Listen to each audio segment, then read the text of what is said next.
Good morning student. मैं doctor Anupama Ujjwal, assistant professor, government law college Sirohi. आज हम एलएलबी फर्स्ट ईयर में हिंदू लॉ कर रहे हैं। उसी में हम डिवोर्स के पार्ट 3 को देखेंगे। डिवोर्स के पार्ट 3 में जो हम देखने वाले हैं वो है पारस्परिक सहमति से विवाह विच्छेद। पारस्परिक सहमति से विवाह विच्छेद क्या होता है, इसके बारे में सेक्शन 13B में बताया गया है। मैंने आपको क्लास में ही बताया था कि हिंदू विवाह अधिनियम 1955 जो पारित हुआ था, उसी में 1976 में कई संशोधन किए गए थे। तो 13B जो है वह हिंदू विवाह संशोधन अधिनियम के द्वारा जोड़ी गई थी 13 के साथ। और अब पक्षकार एक दूसरे के साथ पारस्परिक सहमति के आधार पर भी विवाह को भंग करवाने के अधिकारी माने जाते हैं, क्योंकि 13(1) में जो 13 जो था उसमें पक्षकार पति या पत्नी अगर निश्चित कोई ग्राउंड है तभी विवाह को भंग करवाने के अधिकारी माने जाते हैं। फिर आपका 13(2) जो था वो उसमें पत्नी को कुछ विशेष अधिकार दिए गए थे, जिस आधार पर पत्नी पति के दोषी पाए जाने पर विवाह को भंग करवाने की अधिकारी मानी जाती है। लेकिन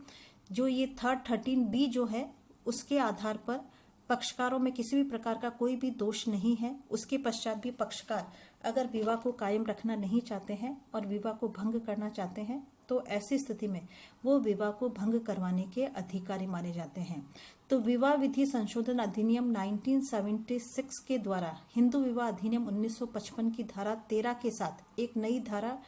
13(ख) जोड़ी गई। विवाह के पक्षकार आपसी सहमति से भी विवाह को भंग करवाने के अधिकारी माने जाते हैं। धारा 13(ख) के प्रावधान इस प्रकार है। अगर पक्षकार किसी भी प्रकार का कोई दोष न होने पर भी या किसी भी प्रकार का कोई भी आधार नहीं होने पर भी पक्षकार भविष्य में नहीं चाहते हैं विवाह को कायम रखना या एक दूसरे के साथ नहीं रहना चाहते हैं, तो ऐसी स्थिति में 13B के अंतर्गत वह विवाह को भंग करवाने के अधिकारी माने जाते हैं।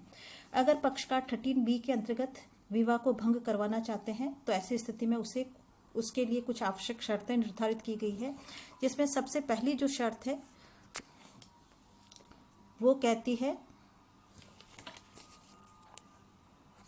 विवाह के दोनों पक्षकार याचिका पेश करने से ठीक पूर्व 1 वर्ष से अधिक समय से अलग रह रहे हैं। तो फर्स्ट कंडीशन ही यह कहती है कि जब दोनों पक्षकारों के द्वारा कोर्ट में पिटीशन प्रस्तुत की जाती है तो उन्हें पिटीशन प्रस्तुत करते दौरान यह लिखना होगा या यह साबित करना होगा कि दोनों पक्षकार पिटीशन प्रस्तुत करने से पूर्व 1 वर्ष से अलग अलग रह रहे हैं। दूसरी जो कंडीशन है वो ये कहती है यह याचिका जिला न्यायालय में विवाह के दोनों पक्षकारों की स्वतंत्र सहमति व हस्ताक्षर द्वारा पेश की जाएगी।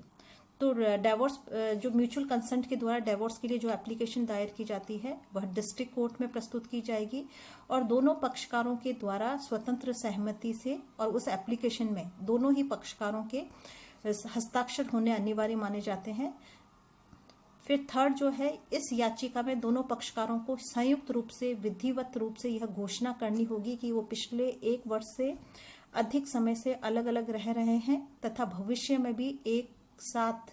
रहकर दाम्पत्य जीवन स्थापित नहीं कर सकते हैं। तो जब पक्षकारों के द्वारा कोर्ट में याचिका प्रस्तुत की जाएगी तो उसमें उनके द्वारा जॉइंट डिक्लेरेशन करना पड़ेगा या संयुक्त रूप से उनको विधिवत यह घोषणा करनी पड़ेगी कि वो पिछले वर्ष से अलग अलग रह रहे हैं और भविष्य में भी उनका साथ रहने का कोई इरादा नहीं है, वो दाम्पत्य जीवन का निर्वाह नहीं करना चाहते हैं, इसलिए इस विवाह को भंग किया जाए। फिर फोर्थ जो कंडीशन है वो है इस आधार पर विवाह विच्छेद की डिक्री पारित करते समय न्यायालय यह भी देखेगा कि पारस्परिक सहमति बल, कपट या असम्यक असर द्वारा प्राप्त तो नहीं की गई है। तो कोर्ट ये कहता है, थर्ड जो इम्पोर्टेंट कंडीशन जो है कोर्ट के लिए वो यह मानी जाती है कि जब भी किसी पक्षकारों के द्वारा कोर्ट में पारस्परिक सहमति के आधार पर विवाह विच्छेद के लिए कोई भी डिक्री प्राप्त करने के लिए जब कोई भी याचिका प्रस्तुत की जाती है तो कोर्ट को सबसे पहले यह देखना चाहिए कि पक्षकार जो है उनकी जो सहमति है कहीं वो डराकर, बल के द्वारा, झूठ बोलकर या कपट से या किसी भी प्रकार का कोई भी प्रेशर डालकर तो प्राप्त नहीं की गई है, तो न्यायालय का सबसे महत्वपूर्ण कार्य यह माना जाता है कि वह इस बात का पता लगाए कि पक्षकारों की जो सहमति है वह स्वतंत्र होनी चाहिए। अगर पक्षकारों की सहमति जो है बल के द्वारा, कपट के द्वारा या किसी भी प्रकार के असम्यक असर के द्वारा प्राप्त नहीं की गई है, तो ये सारे तथ्य जो है इनसे संतुष्ट होने के पश्चात न्यायालय जो है इस याचिका के तथ्यों से संतुष्ट हो जाने के बाद विवाह के पक्षकारों को कम से कम 6 महीने का या अधिक से अधिक जो है 18 महीने का समय देता है। तो जब first, second, third, fourth condition से कोर्ट जो है वो संतुष्ट हो जाता है कि सभी चीज़ें सही है, दोनों पक्षकार 1 वर्ष से अलग रह रहे हैं, दोनों पक्षकारों ने एप्लीकेशन पे अपने सिग्नेचर भी किए हैं, दोनों की कंसेंट भी है, दोनों की कंसेंट जो है वह फ्री है, किसी भी प्रकार से डराकर, धमकाकर या छल कपट से नहीं ली गई है, और इन सब का पता करने के पश्चात कोर्ट उन्हें कम से कम 6 महीने का समय दे सकता है या ज़्यादा से ज़्यादा 18 महीने का समय दे सकता है, ताकि वह पुनः शांतिपूर्वक विवाह विच्छेद के बारे में विचार कर सके। ये जो समय दिया जाता है इसके पीछे मुख्य उद्देश्य या मुख्य जो कार्य, उसका मुख्य कारण यह माना जाता है कि पक्षकारों को एक बार पुनः विचार करने का अवसर प्राप्त हो सके और वह वापस इस बारे में सोच सके कि क्या वह वास्तव में विवाह को भंग करना चाहते हैं। तो ऐसी स्थिति में यह समय उन्हें दिया जाता है।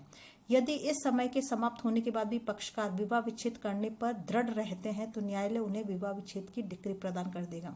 अगर जो 6 से 18 महीने का समय पक्षकारों को दिया गया है, अगर पक्षकार वह समय व्यतीत होने के पश्चात भी कोर्ट में उपस्थित होकर यह कह देते हैं कि हमें अब भी विवाह को भंग करना है और वह अपने निर्णय पर दृढ़ है, तो ऐसी स्थिति में न्यायालय पक्षकारों के पक्ष में विवाह को भंग करने का आदेश दे देगा।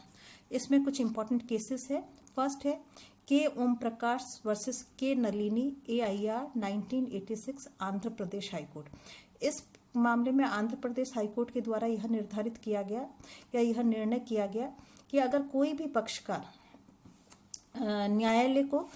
किसी भी पक्षकार को यह पूछने का अधिकार नहीं है कि वह विवाह को भंग क्यों करना चाहते हैं। अगर पक्षकार विवाह को भंग करना चाहते हैं तो विवाह के पक्षकारों से न्यायालय यह नहीं पूछेगा।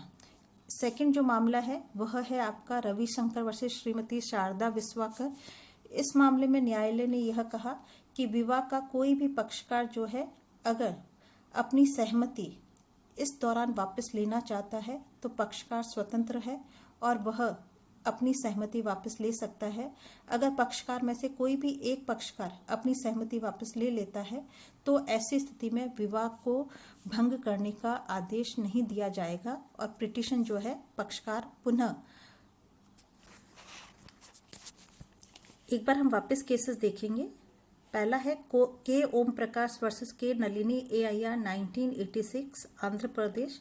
इस मामले में कोर्ट के द्वारा यह निर्धारित किया गया कि जो 6 से 18 महीने का जो समय है ये कोई आदेशात्मक शर्त नहीं मानी जाती है, यह एक निर्देशात्मक शर्त है। अगर कोर्ट को परिस्थितियों का अवलोकन करने के पश्चात यह लगता है कि पक्षकारों के पक्ष में तुरंत विवाह को भंग कर देना उचित है तो पक्षकारों को समय देने की आवश्यकता नहीं है। सेकंड है Ravishankar versus Shrimati Sharda Vishwakar AIR 1978 MP। इस मामले में न्यायालय ने यह कहा कि न्यायालय को यह अधिकार नहीं है कि वह पक्षकारों को इस बारे में पूछे कि पक्षकार किस आधार पर विवाह को भंग करवाना चाहता है। और last one सुरेश्टा versus Om Prakash AIR 1992 supreme court. इस मामले में सुप्रीम कोर्ट ने यह निर्धारित किया कि जो 6 से 18 महीने की समय की जो अवधि दी जाती है इस दौरान अगर पक्षकारों में से कोई भी एक पक्षकार अपनी सहमति वापस ले लेता है तो ऐसी स्थिति में विवाह जो है भंग नहीं किया जाएगा और एप्लीकेशन जो है पक्षकार वापस लेने के अधिकारी माने जाते हैं, क्योंकि 13B का मुख्य उद्देश्य ही यह माना जाता है कि जब तक दोनों पक्षकारों की सहमति नहीं आती है या जब तक दोनों पक्षकारों की सहमति है पक्षकार विवाह को भंग करवाने के अधिकारी माने जाते हैं। इसमें से कोई भी एक पक्षकार अगर विवाह के भंग की एप्लीकेशन से अपनी सहमति वापस ले लेता है तो ऐसी स्थिति में विवाह को भंग करने का आदेश नहीं दिया जाएगा। इसी के साथ ये टॉपिक कंप्लीट होता है।